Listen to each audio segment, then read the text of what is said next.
Bonjour Véronique Serrano, vous êtes conservateur en chef du musée Bonnard. Nous sommes sur la terrasse du musée, ancien hôtel Vianney. Pouvez-vous retracer son histoire en quelques mots?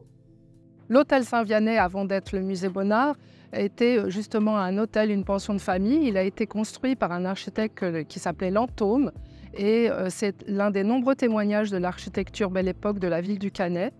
Il a été construit en 1908, donc vraiment avec un ordonnancement architectural typique de cette époque, avec des décorations florales, des balustres, des colonnes, telles que vous le voyez sur la façade. Ce bâtiment a été transformé au cours du temps par les destinations justement qu'il avait. Il a été à la fois pension de famille, hôtel. Il a même été un commissariat de police durant la guerre, entre 1943 et 1947.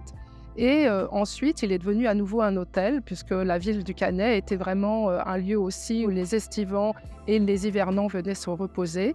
Il y avait à peu près une dizaine de chambres, donc c'était un petit hôtel de famille. Grâce à la ville du Cannet, qui l'a signalé au Bâtiment de France, donc il a été sauvé de la démolition en 1998, parce qu'il a été à ce moment-là préempté par la ville pour en faire le musée Bonnard.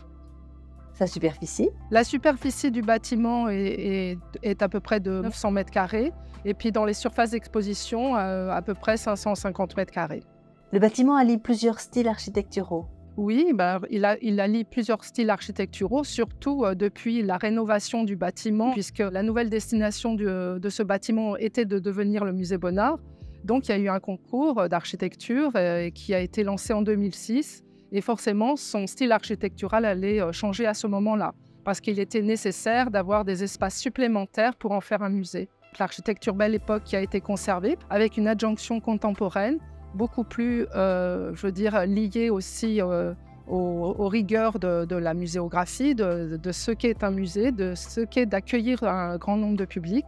Donc il a été décidé de faire une colonne assez épurée, pour ne pas justement masquer cette organisation Belle Époque que l'on souhaite conserver à la ville du Cannet. L'ensemble architectural a été conservé, il y a justement simplement eu une adjonction de surfaces d'accueil qui ont été prises sur la terrasse ancienne. La terrasse a été totalement revue, il n'y a plus la rocaille d'entrée de l'époque, mais le jardin a été conservé un petit peu dans son intimité, dans son intimisme. On a simplement enlevé les cheminées à l'intérieur, mais l'ordonnancement des pièces a été conservé, si vous voulez, avec l'escalier intérieur.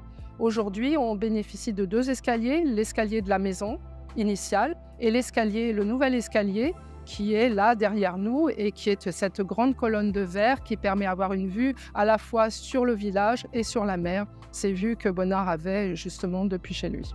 Un espace fonctionnel et esthétique. Oui, c'est un espace fonctionnel parce que justement, il y a une surface d'accueil au niveau de la rue. La déclivité du terrain permet justement d'avoir cette grande terrasse où l'on accueille le public, les jours de vernissage, les jours aussi où le public peut s'y promener parce que c'est un jardin d'agrément qui est plutôt épuré. Et puis aussi fonctionnel parce que les surfaces d'exposition ont été rendues au maximum puisqu'on avait besoin de murs. Bonnard est un peintre, donc il n'y a aucune fioriture et c'est vraiment des surfaces d'une grande clarté mais qui ont conservé un caractère intime et intimiste qui est propice à soutenir la peinture de Pierre Bonnard. Comment s'organise le bâtiment? Quelle scénographie a été retenue?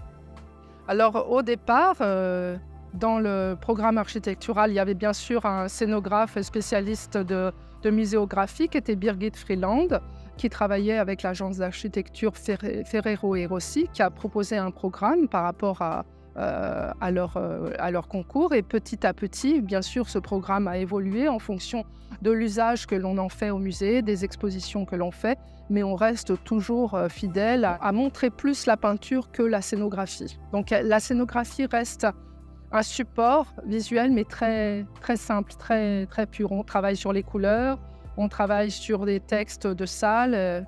On explique le plus possible au public qui était Pierre Bonnard et quelles sont les œuvres qui sont là. Et pas seulement Pierre Bonnard, puisqu'on fait d'autres types d'expositions qui sont toutes liées à Pierre Bonnard. Le musée du Cannet a une identité particulière. Le musée du Cannet, oui, a une identité particulière parce que d'abord, c'est le seul musée qui soit consacré à Pierre Bonnard. C'est quand même l'une des grandes figures de l'art de la première moitié du XXe siècle qui a nourri tellement son époque qu'il a eu aussi une influence sur l'art qui a suivi, l'art d'après-guerre. Donc c'est la raison pour laquelle ce musée est un musée porteur pour l'œuvre de Pierre Bonnard, qui aujourd'hui étudie cette œuvre par son centre d'archives aussi, par les études que l'on peut faire et par les différentes expositions qui y sont organisées. 2 mots sur l'exposition actuelle?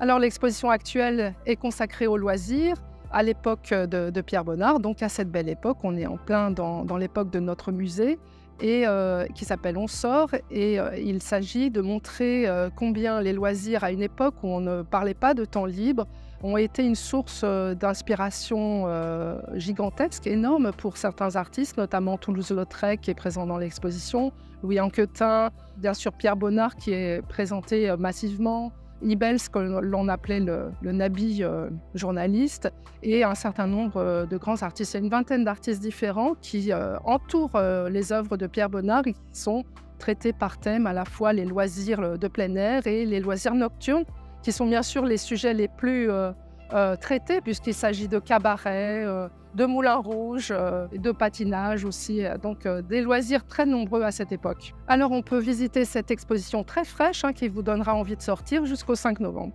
Merci Véronique Serrano. Merci.